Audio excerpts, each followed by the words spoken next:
Welcome to Rates and Barrels. It's Monday, September 16th. Derek Van Riper, Eno Saris here with you on this episode. We got some key injuries to discuss. Tyler Glasnow, Francisco Lindor, a couple players coming back, aside from guys going on the shelf here at the end of the season. Got some great questions from our Discord we're going to try to answer. One about Julio Rodríguez and whether we need to take a slight step back in some of our previous assessments of him. Got a long-term question about some pitchers that people might be kicking around in keeper and dynasty leagues. And of course, as we do every Monday, we'll take a look at where the money went and some of the moves that we made with our teams this weekend as we make that final push, trying to find cash positions, possibly championships in the final weeks of the season.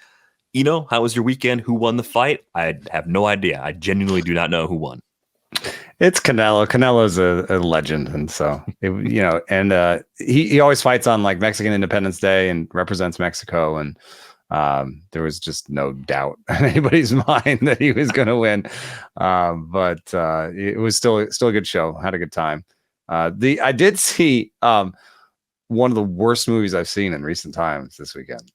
I was thinking that there might actually be a sort of reason for it. So I think right now movies are bad because of the strike. Oh, I think the writers, backlog. Like previous writers strike. So yeah. Okay. Yeah. I was going to say it. I was like looking at it.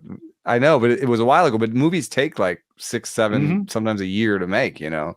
So we were looking at movies, and my friend and I decided to go anyway. We saw the new Dave Bautista movie where it's Killer's Night or something. It's it's shoot 'em up kind of thing.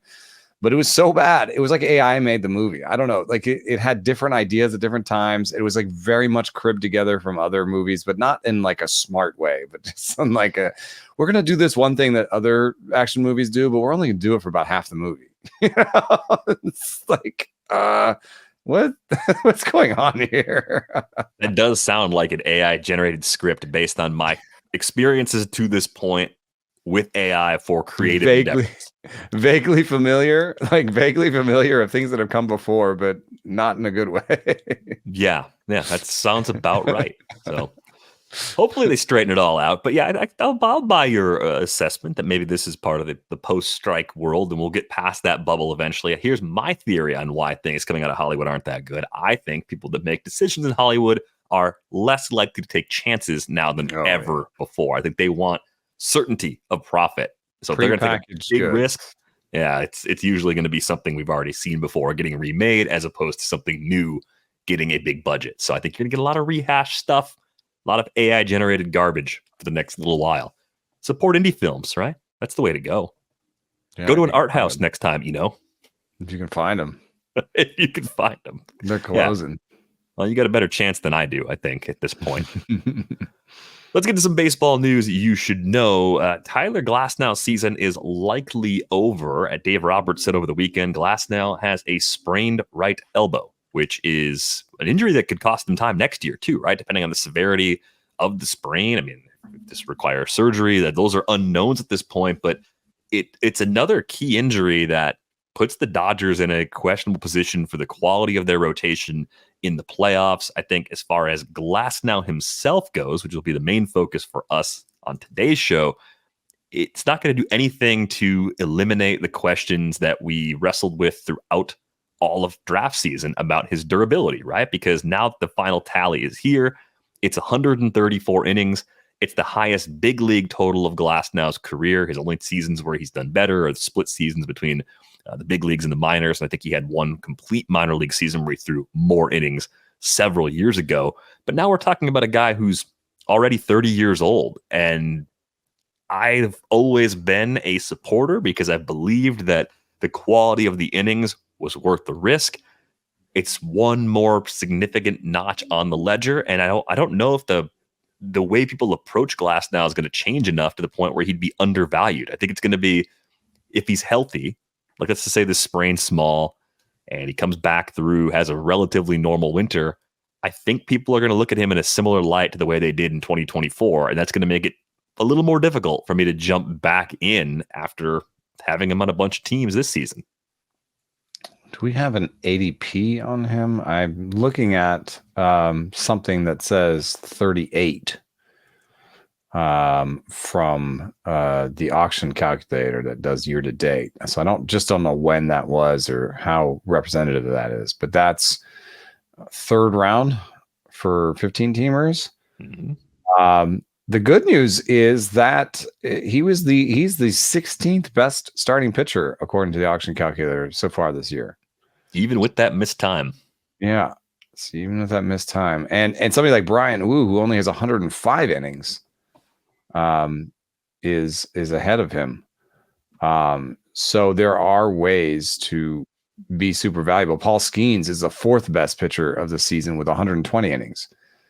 So you also have maybe nobody getting to 200 innings because I guess Logan Gilbert and Seth Lugo probably.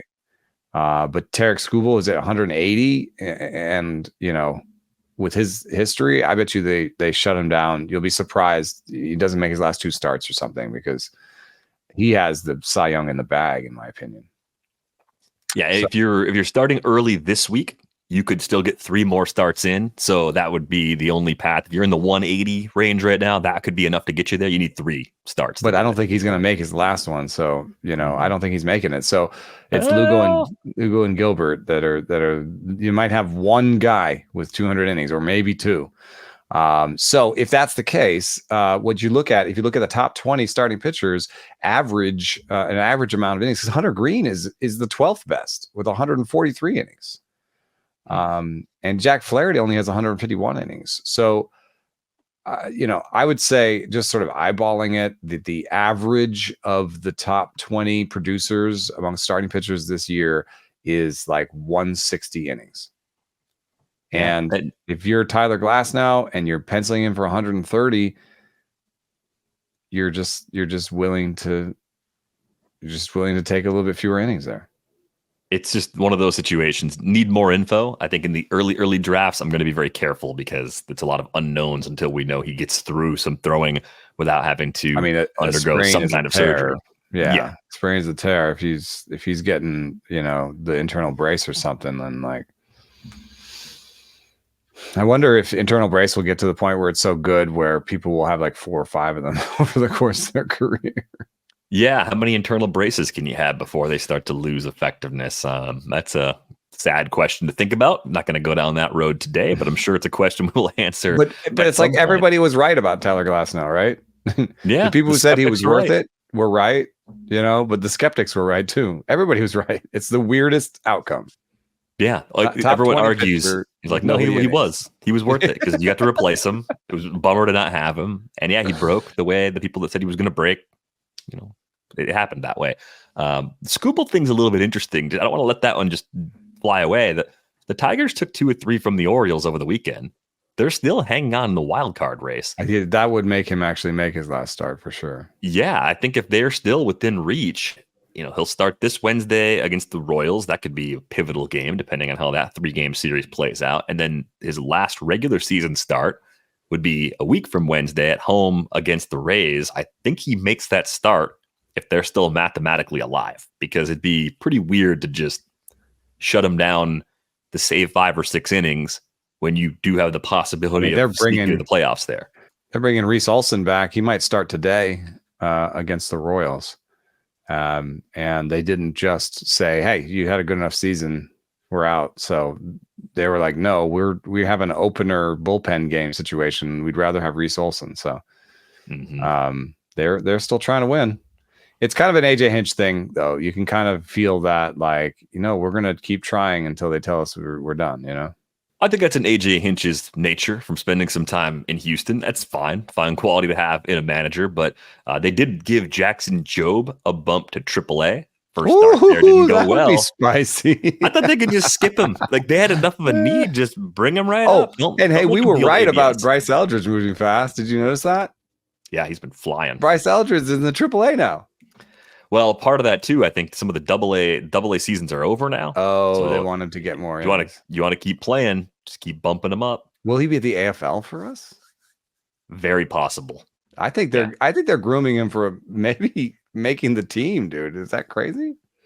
I think they just wanted to get more reps. So I think your AFL dream is more realistic than the opening day dream at the moment. But hey, anything is Jackson possible. Jobe this year will put together 70, 80, 86 innings. And in 2023, he's at 86 innings right now, Jackson Jobe. 2023, he had 56, 62, 68. So I don't think Jackson Jobe is going to pitch in the major leagues this year. I think that they want to get him to like 90 or 100 so that maybe next year he can pitch in the big leagues. And maybe next year he'll have even a Skeensian amount of innings. Shooting to that 140 range. That's where that's where we want guys to go as they try and stretch out on the fly.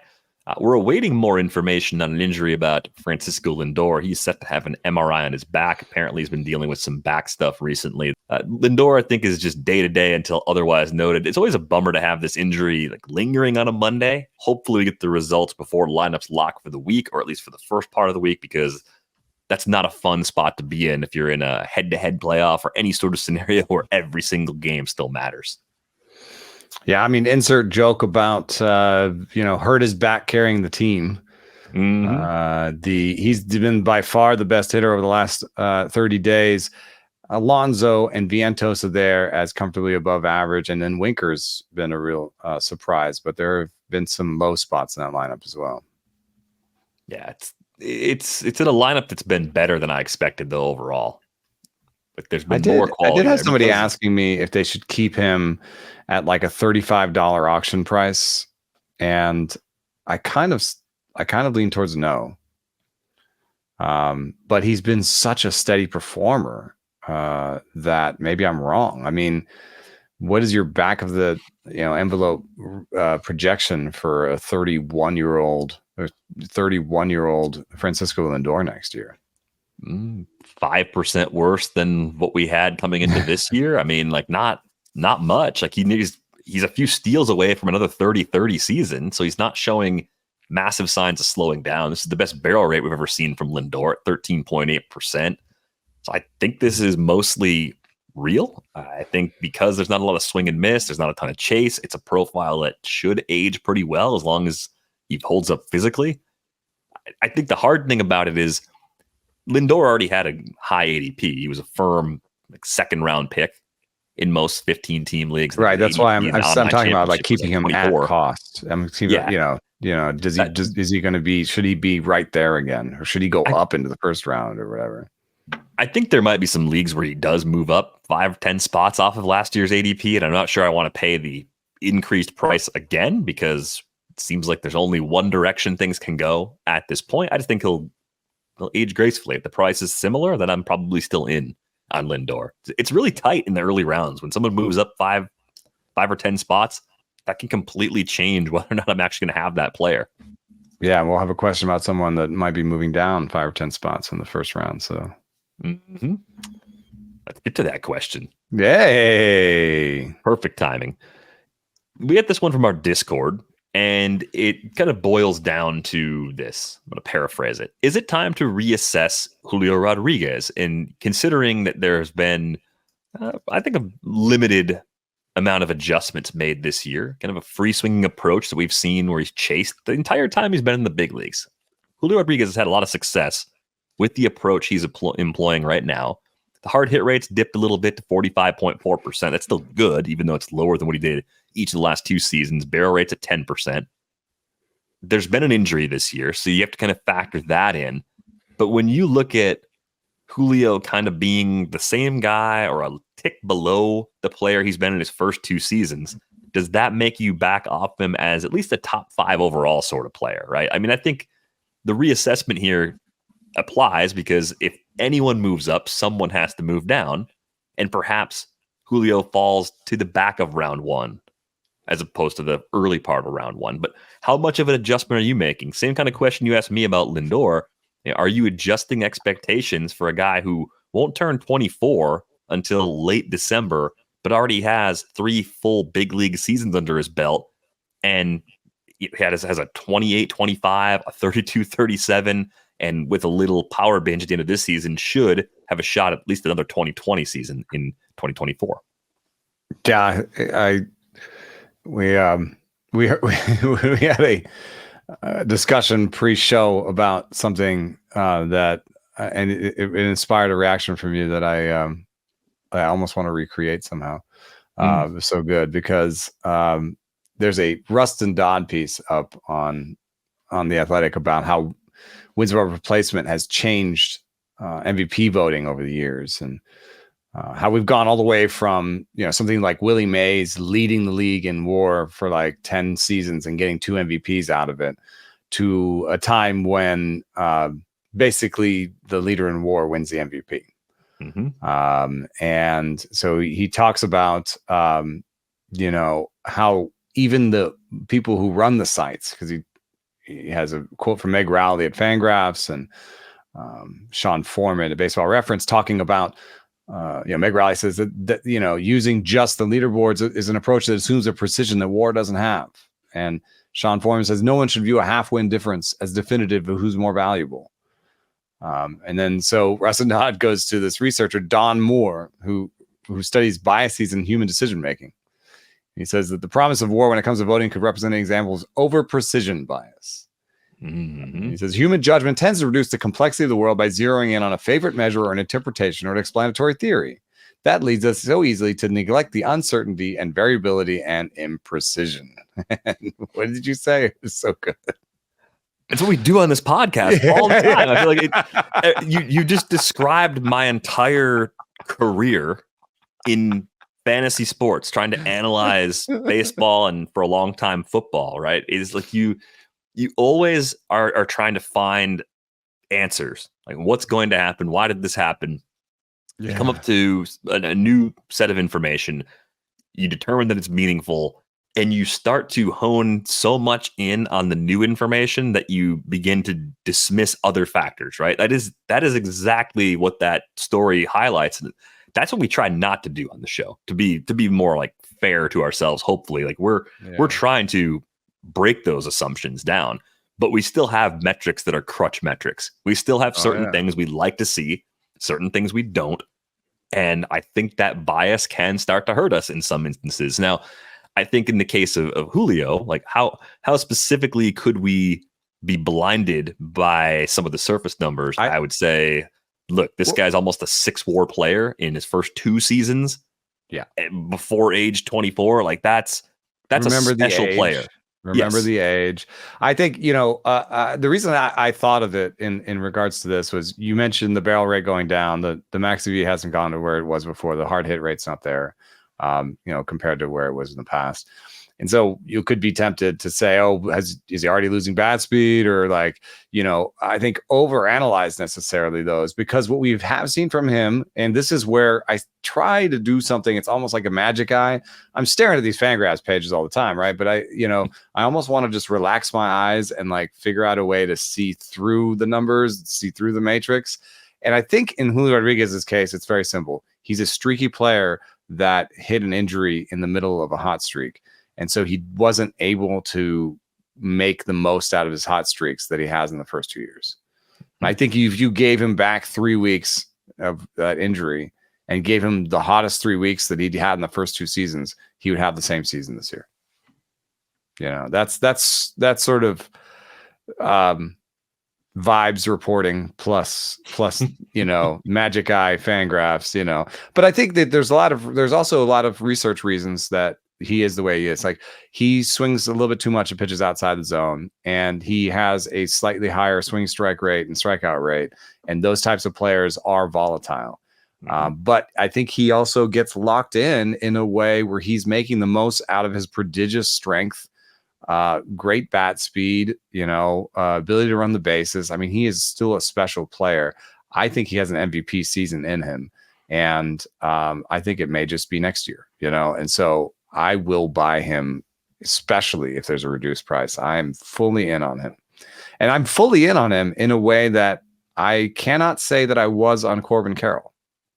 That Corbin Carroll was bad enough in terms of contact ability and all stuff that I was doubting whether or not I would really pull the trigger on a buy low. And I was thinking about it in like Devil's Rejects, where I would have to give up Junior Caminero and Ozzy Albies, and you know what I mean? I'd have to give up really good players to even buy Corbin Carroll low. And I don't know if we had the intestinal fortitude to do that. But I would if Julio Rodríguez was somehow available in my league, I would give them whatever they want, more or less.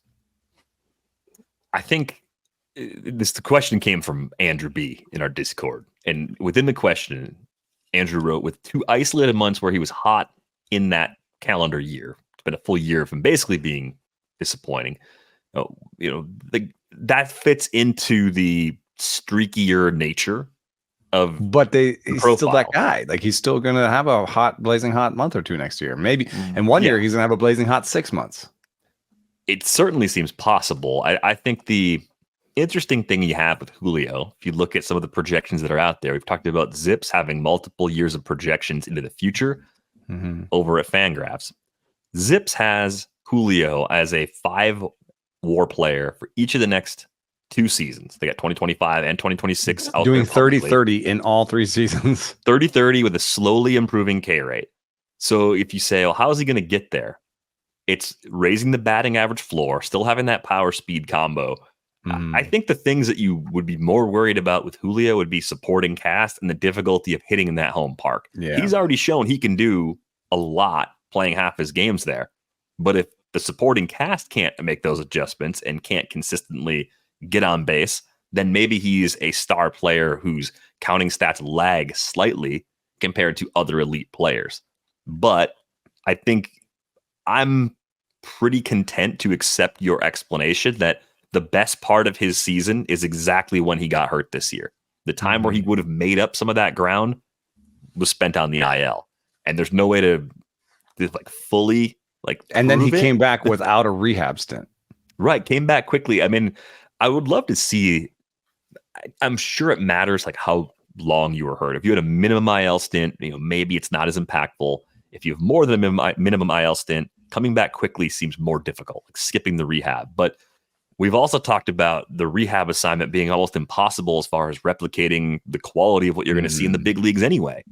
So but you could still try to get your timing back, and hitters talk about a week or 2 to get your timing back. So yeah, but okay. So Julio, I'm looking back at mid-March ADP data, just looking at the RotoWire Online Championship. So NFBC 12-team format.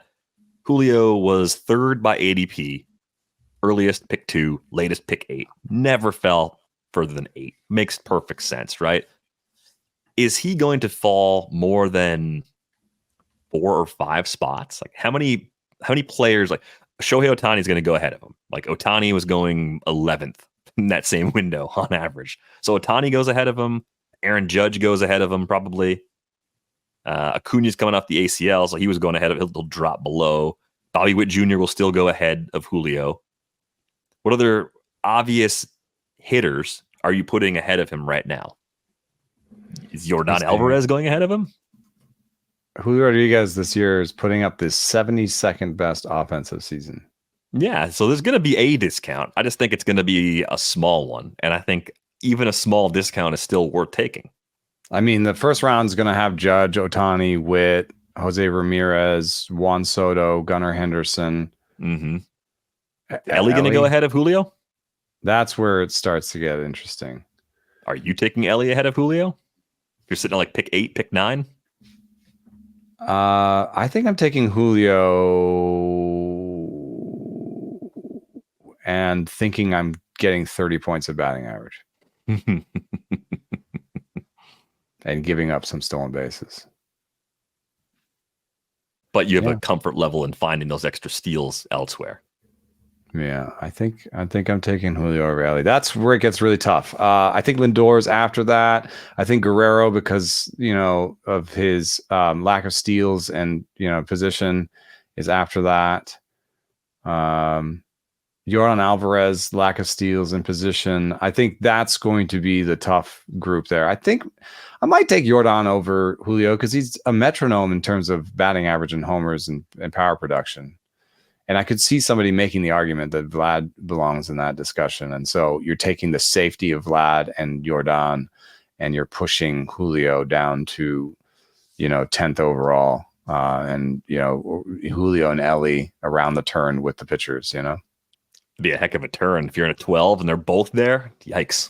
Oh, be a great start to a roster. So it's always time to pull back and reassess players. There's never a problem asking a question about a player like this. Great question. I think it's actually better than just assuming everything's fine. Draft him exactly where you would. Like that would be terrible. Like don't do that. No, yeah. I mean, like the poor stretches still matter. Yeah. And yeah, I'm not saying take him third overall and ignore what happened this year.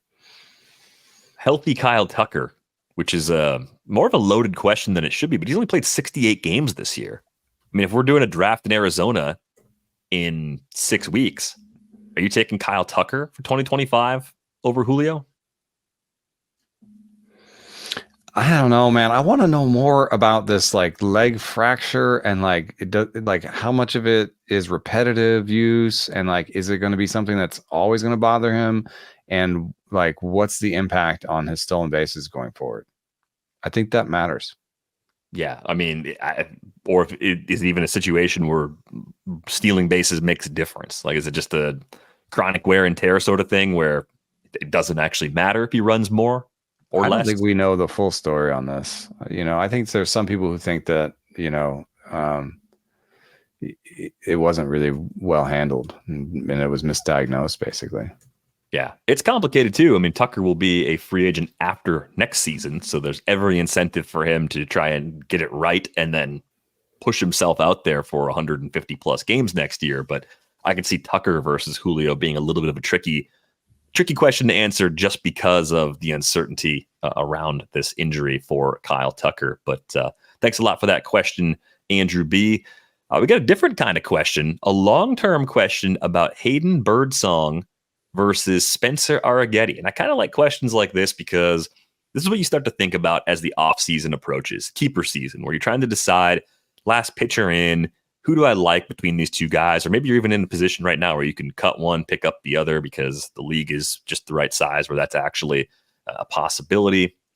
The Stuff Model loves Birdsong. It thinks Arrighetti is just okay. This question came from Gilded Age, by the way. So who's the better investment for the next 3 years? Betting on Birdsong learning a more complementary pitch to go along with what he has currently, or betting that Arrighetti can become more consistent with continued experience?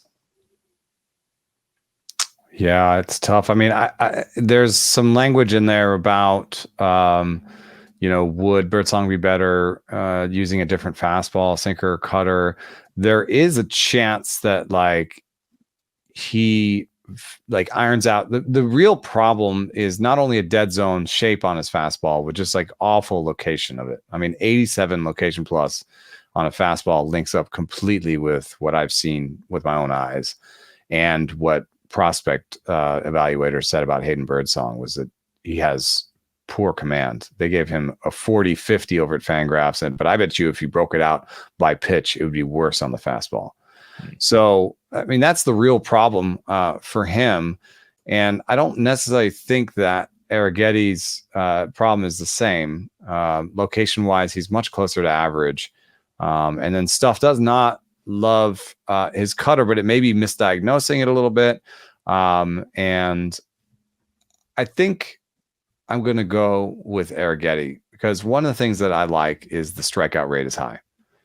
And he has demonstrated this ability to strike out a lot of people. And he's had up and down walk totals, Arrighetti has in the minors. And I think that there's some count approach,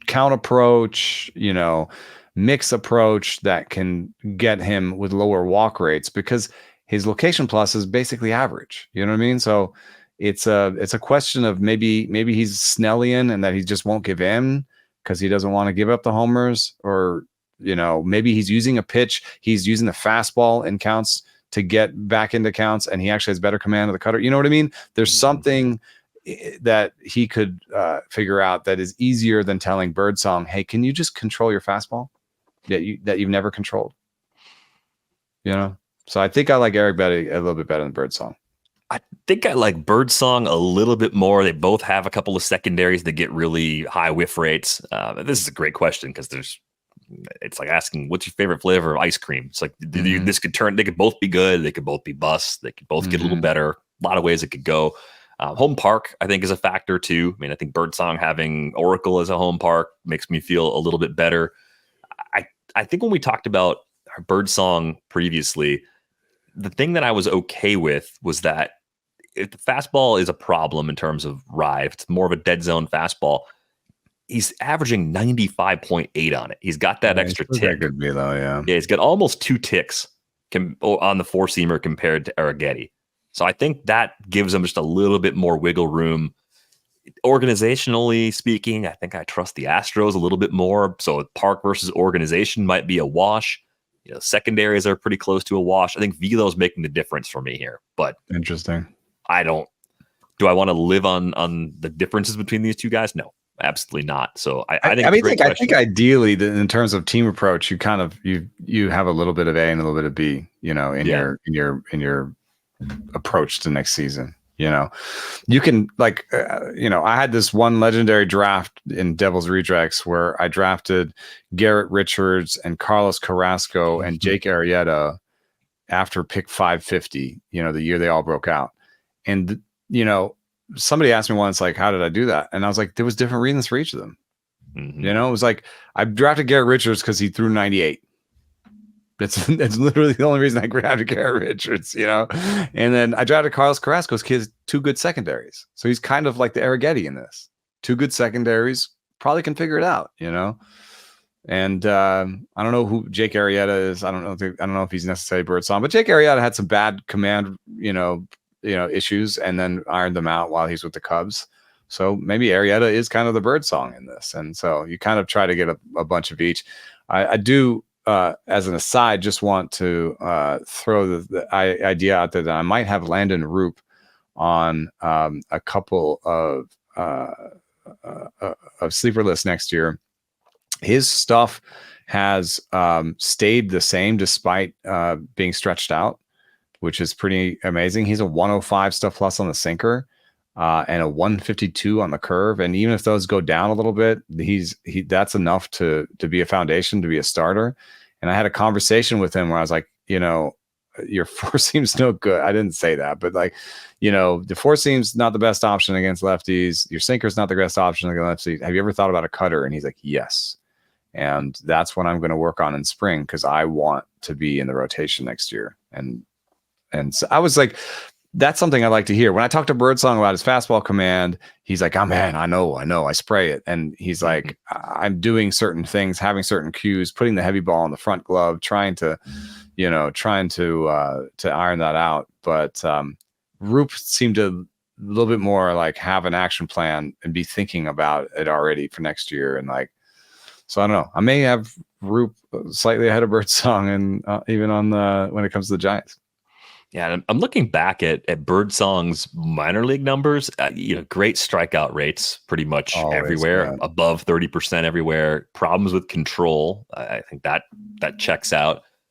And I just wish we had seen more consistent dominance. It kind of seemed like once he got to a level and made the adjustments, he would dominate, which is normal. But we didn't see it year over year. Stop to stop. I mean, in terms of ERA, he's up and down. I mean, 4s, all and over 5s, and 3s and 2s. Mm-hmm.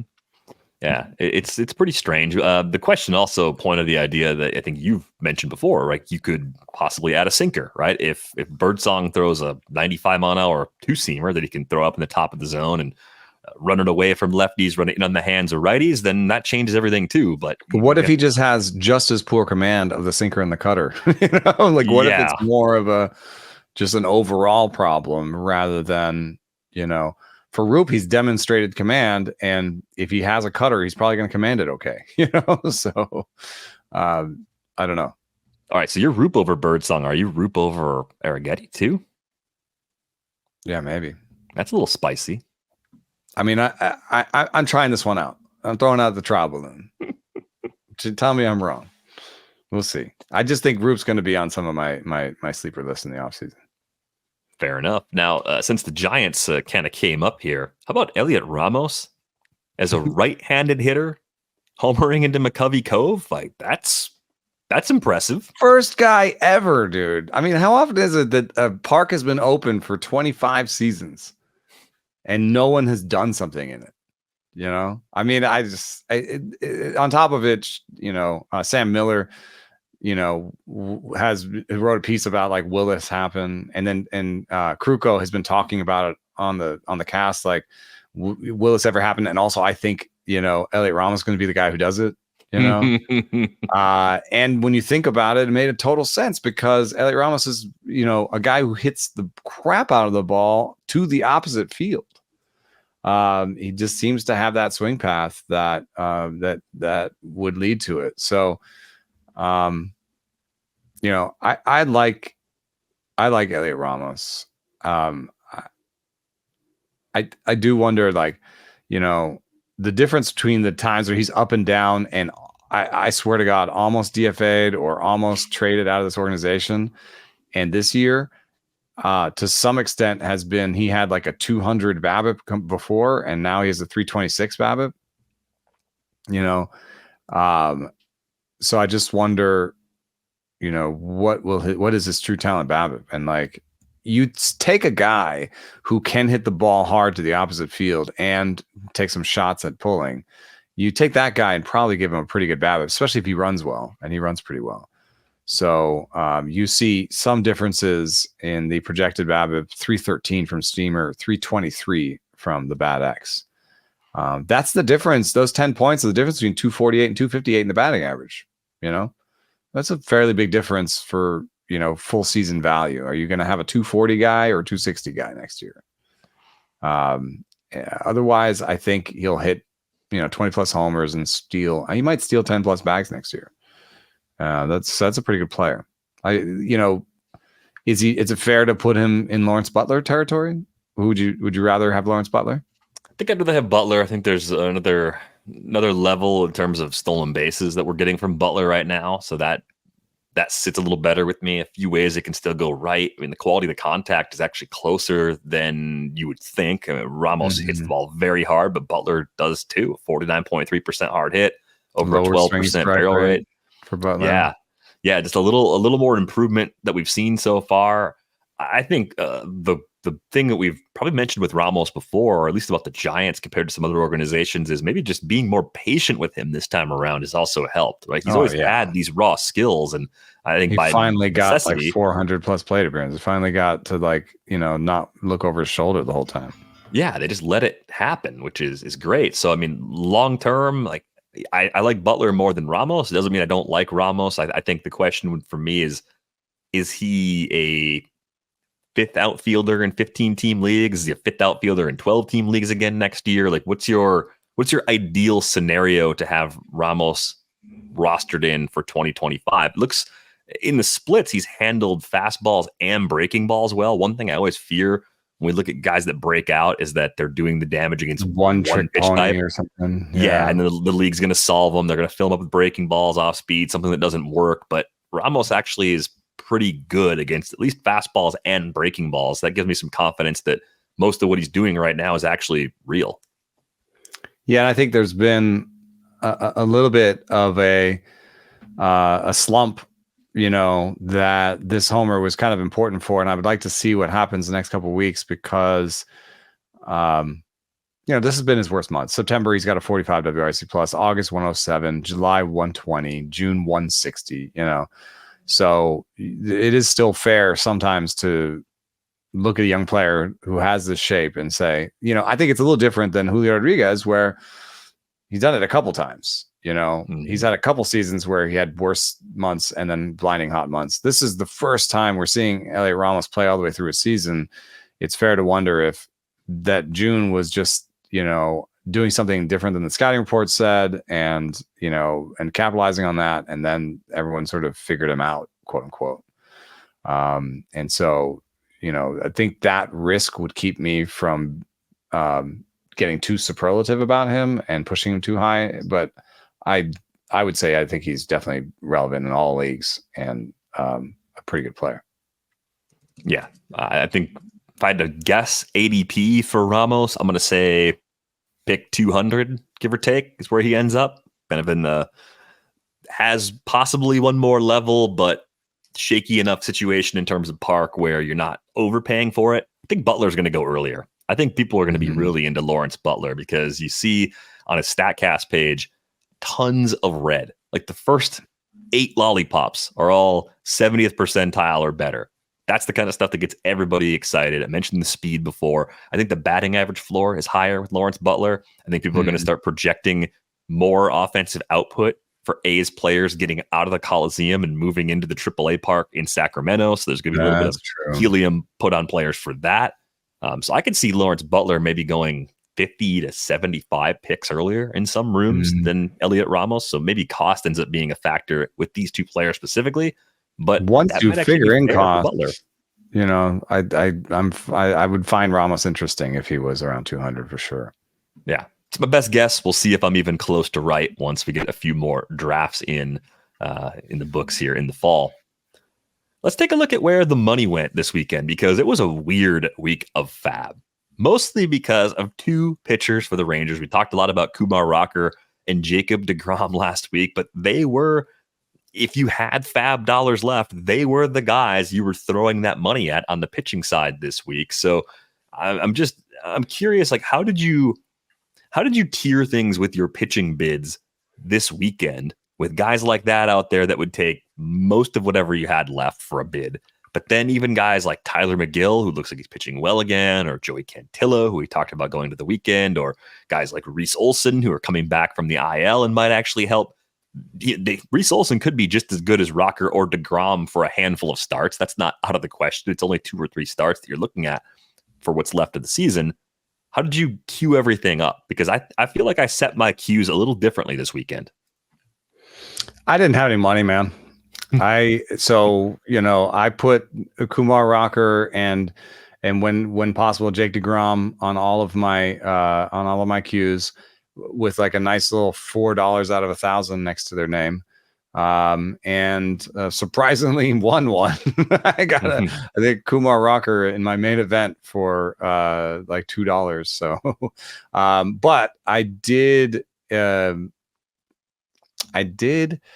have 2 start guys right below them for about the same price. And I just figured I would win the 2-star guys and not win Kumar Rocker. And that is sort of what happened. So I got, as you mentioned, Tyler McGill for $3 in TGFBI. I got Bobby Miller. I'm throwing him. He's a 2-star guy. I got him for $1. And in my main event, Kumar Rocker for $3.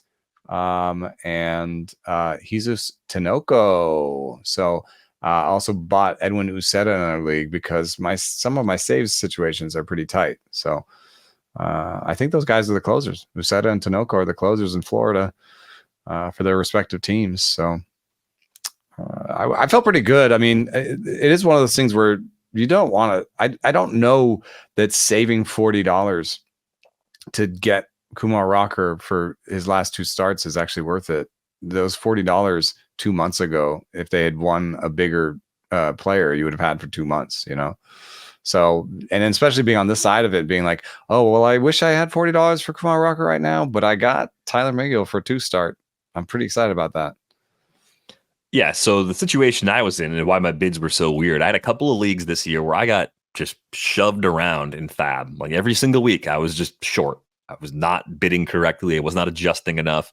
And I think I had 178 out of 1,000 left in TGFBI. So if you got $178, so you can get whatever you want. There's 2 more fabs left, and you look at what everybody else. There's a few other teams that had triple-digit bids still in the league. You're like, well, you got to honor and respect that if you want these players. You can go to 120 bids. For deGrom, 150. Yeah, I mean, what do you only have 147 for deGrom? Yeah, nice. And you got him.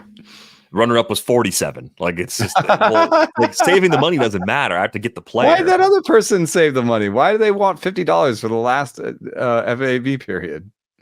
I don't know. I don't know if they tried to chop it and get both guys because that person also got Rocker at 47. So they must have had deGrom Rocker just ordered that way or something. And anyway, I had a couple of lists this time because of guys like deGrom and Rocker and having a little extra money left where I did like bid twice on a player.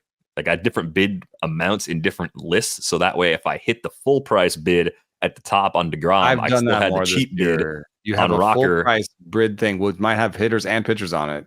Especially Mhm. when you're running out of money, you can't accidentally win have a hitter queue and win the most expensive hitter, and have a pitcher queue and win the most expensive pitcher, and then be like, I have $1 Right. for the last month, So we've done that as the season gets longer. You have a high price bid queue, and then you have these other queues that are conditional off that for sure. Yeah. So I decided I preferred deGrom to Rocker, which was maybe some fatigue brain decision making. The reason for me was that I think there's a non-zero chance that Rocker only makes one start, because they'll say, we're good. You've done enough. And he Like, only went 4 2/3, so it's not like they're going to push Kumar Rocker into like the 7th and 8th innings. Right. And then there was the skills foundation. Like Jacob deGrom on his rehab assignment was showing the same kinds of skills that we've seen from deGrom throughout his career. So you're just hoping for 5 clean innings and a win, 5 innings, 6 or 7 Ks and a win. That's all I'm looking for. Great ratio. So that was my reasoning. I thought the ratios would be a little better. Workloads would be close enough where it might not matter for the final turns these guys take. But the other guys we talked about going to the weekend, like Jordan Wicks, inexpensive. I was happy to get him. I had a lot of injuries I had to replace. Jordan Walker was an inexpensive add this week in a 12-teamer. I feel good about that because we talked about the difficulty of finding power at the end of the year. It's one of the things I think he will bring to the table. Jason Dominguez was out there in some leagues. Now we've had a few days to sort of see what the Yankees want to do with the playing time. It's a little annoying, right? It's a little frustrating.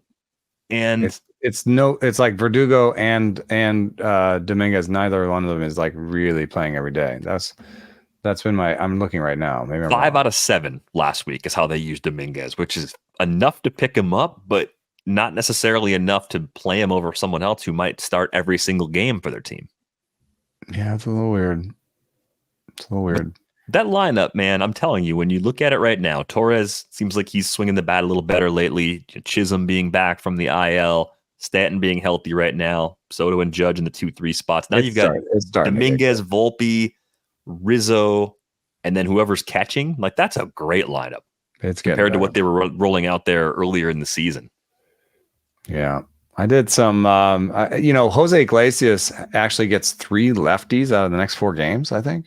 It's one of those rare times when like kind of a fringe righty is a good start. I picked him up basically because with Lindor being hurt. I feel like Iglesias, he may not start at short, but I think he'll play more. Because now you have Lindor and Jeff McNeil hurt. So Iglesias is kind of, I think, a starter almost. I picked up also, I ended up dropping Jace Young in that one. People were asking what the drops were. Jace Young is not playing every day. So that was enough for me to make that decision. I took up Charlie Blackmon, dropping Verdugo. I paid $1 to get Blackmon for 4 games at Coors before I drop him again.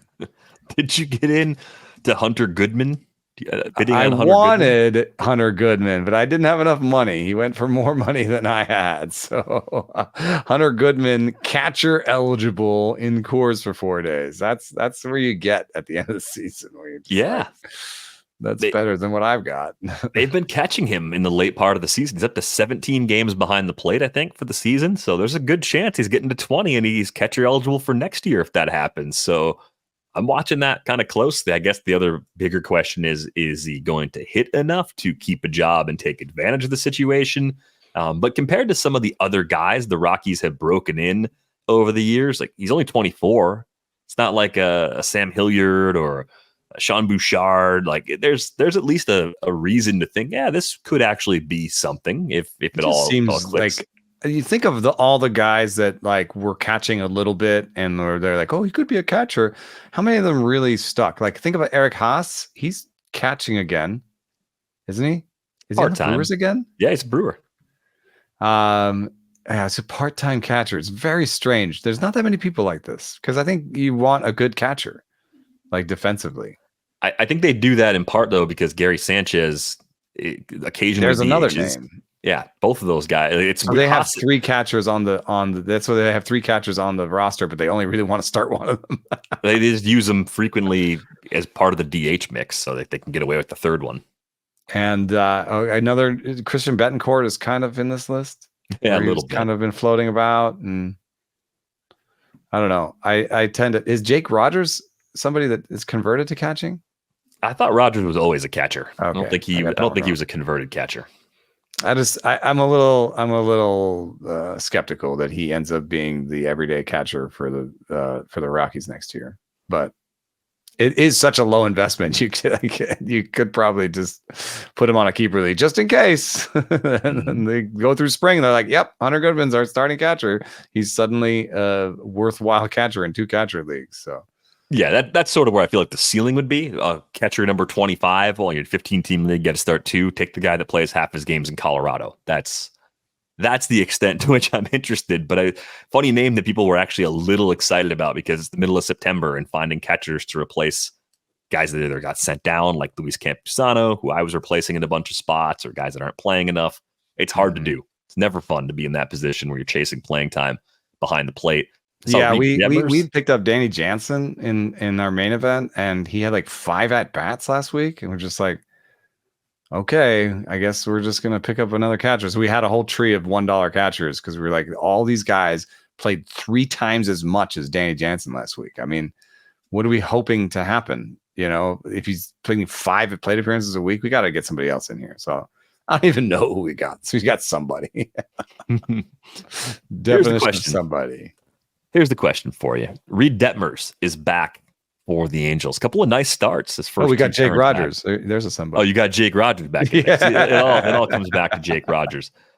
So I know that recently Fangraphs added the stuff by start to the game log. You can look at a game log now and see how stuff fluctuates. I think it's very helpful because you can get a sense of like what's normal for a guy and here's a fun one. A major change. Look at Sean Manaea and you can see when he changed his arm slot. His fastball stuff plus completely changes. Okay. So is the main application for you with this just spotting something that's different to then lead you to look at other data points like arm slot or other?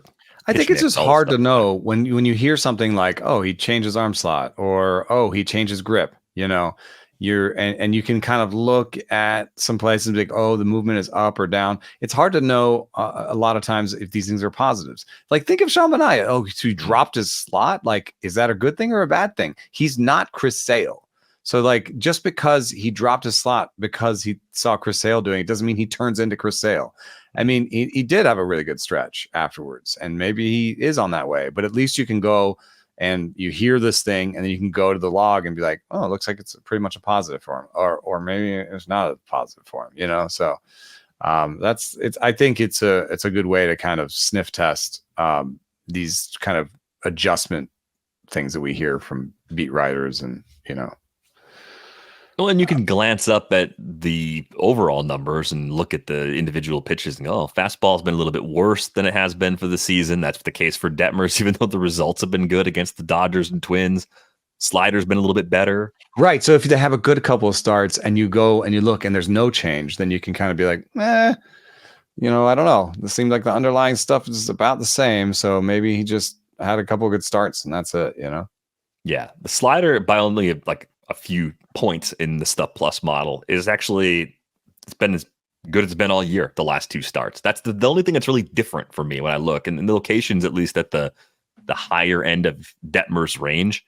But I don't think that the time at AAA like completely transformed him as a pitcher. I think he's come back with something that's so different that the best version of Reed Detmers rolls up in 2025 because of what happened in season in 2024. If that happens, it's because of new changes, new tweaks that are made between now and opening day next year. Yeah. And sometimes you'll see like a change that has 2 things associated with one good and one bad. So Spencer Schwellenbach, you know, changed his grip on his curveball. You can see that in one of my videos online. And it got harder, but it lost drop, you know? So you're like, well, you know, how do I weigh? It's a little bit like when we're talking about with WAR. It's like, if I don't have a framework, like Stuff Plus can give you that framework to some extent where it's like, how do I weigh the lost movement with the added velo? And then you look over at this and you say, oh yeah, the Stuff Plus on his curveball has gone up. You know, it's been a good change for him overall. So I think that's how you can use it a little bit. I just want to throw out there a little bit. Thanks to the Fangraphs team for doing that. I think that's a fun way to look at trends over time. First Pitch Arizona will be Max Bay and I will be presenting some changes to the model that should be really exciting. Some added stuff that we can offer people. I also wanted to say good luck to everybody. This is, probably your finals week if you're in them. I'm in a couple finals right now, and I wish you the best of luck. One little piece of strategy that's being used against me that I will gift to you. It's a very small little thing, but it's kind of interesting. In Autonew, my opponent Robert Sanchez traded for a ton of free agents auction money. At a time when the waiver wire was barren and he was a contender and I didn't quite get it. But now that I'm competing against him, I understand it. He's been blocking every little move I've been trying to make. I tried to stream Cater Montero, which is already hard in Autonew where you have 2-day waiver processes and all this stuff. And he blocked me by winning Cater Montero $34 to my 2.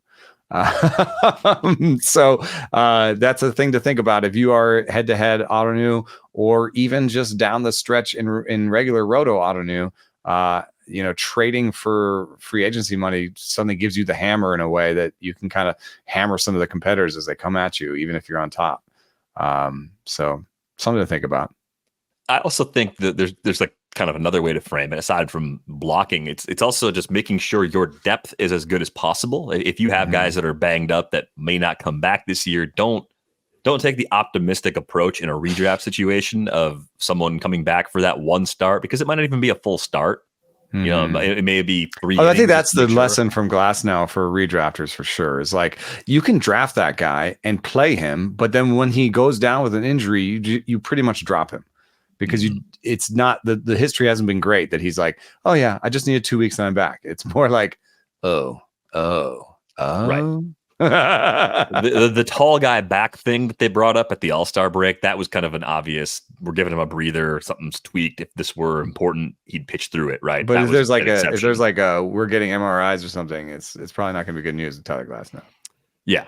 I'm with you there. But yeah, I'll echo that. Good luck as you try and complete these titles. We're going to be here for these final couple of weeks. And we've got playoff shows again this year. They will not be live streams, but they'll be up probably midday each day throughout the postseason, breaking down the things we saw the previous day, also looking ahead to that next day's games, trying to find some things that are detailed but still very interesting. Think about some of the segments we've done with Trevor, like breaking things down in detail, how I'd pitch this guy, those kinds of things on the big stage. So we're looking forward to doing that. If you got some ideas for things you like about playoff analysis or something you think we could do better than other shows that are out there, send them to us via Discord. We're always happy to take that feedback in there. Just drop them right on in the suggestion box channel. It's the best spot to do that. You can join the Discord with the link in the show description.